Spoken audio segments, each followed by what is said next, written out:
Yes start. श्रीमान, आप केवल विरोधी दल के सदस्य नहीं हैं, आप जनता के प्रतिनिधि भी हैं और आपको जनता के प्रतिनिधि होने के नाते समस्या के समाधान के लिए सही चुनाव पेश करना चाहिए। इस समस्या को हल करने की जिम्मेदारी आपकी भी उतनी ही है जितनी कि शासकीय पक्ष की होती है। स्टॉप। मैं इस संबंध में एक बात और कहना चाहता हूं कि अभी माननीय विरोधी दल के सदस्यों के जो वक्तव्य यहाँ हुए, वह इस दिशा में नहीं हुए। स्टॉप। यह आशय कदापि नहीं लगाना चाहिए कि हमारे कांग्रेस दल के भीतर जो सदस्य हैं, जो सत्ता में हैं, वे इस समस्या से परिचित नहीं हैं, चिंतित नहीं हैं या इस समस्या को हल करने के लिए कोई उपाय नहीं खोज रहे हैं। स्टॉप।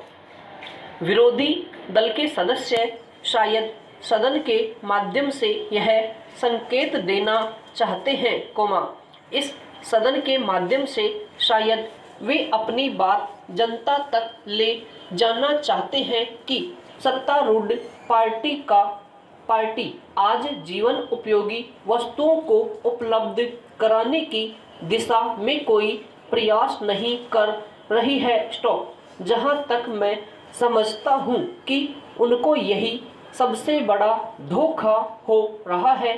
स्टॉप। वे जानबूझकर जनता को मुगालते में रखना चाहते हैं। स्टॉप। यहाँ महंगाई की बहुत बात होती है।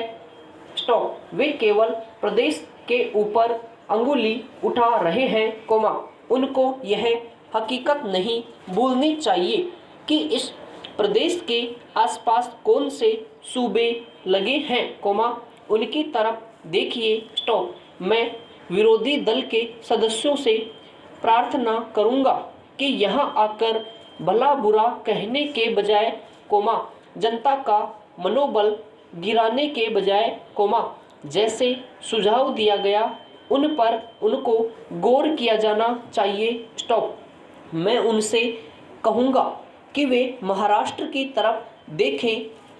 मैं महाराष्ट्र सरकार को जनता की नज़र में कम करना नहीं चाहता। स्टॉप। लेकिन मैं निश्चित रूप से कह सकता हूं कि वहां उन चीज़ों के भाव आप देखें, जिसके बारे में आप यहां पर इल्ज़ाम लगा रहे हैं। स्टॉप। वहां पर अनाज का भाव क्या है, चावल का भाव क्या है और उससे यहाँ की तुलना करें। स्टॉप।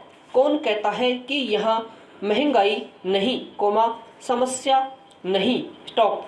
हम मानते हैं कि चुनौती बड़ी है, जितना शायद आप महसूस नहीं करते, क्योंकि आपका काम सिर्फ सभा में लांछन लगा देने का है, आरोप लगा देने का है, लेकिन उस जिम्मेदारी को पूरा करना हमारा काम है। स्टॉप।